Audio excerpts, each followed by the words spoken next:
đang ở những Phúc Cát. Nhà đẹp lắm, vườn đấy. Đẹp.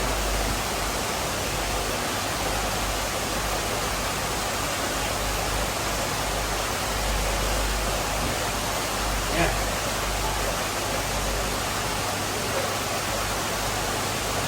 Bơi đi thích cá này nhưng vẫn phải nuôi cái bé lên. Vấn đề con bé không phải con nào nó cũng lên, tức là mình phải chơi phân khúc nào á. Thì cô anh bảo là Đúng rồi. em cô bảo là có vội. Anh chọn vài con thì mới được. Tất nhiên là thì nuôi bé thì người nuôi chọn thì xác suất nó cao hơn.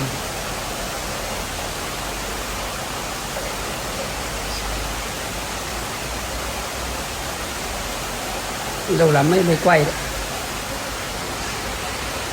Như cái bò này.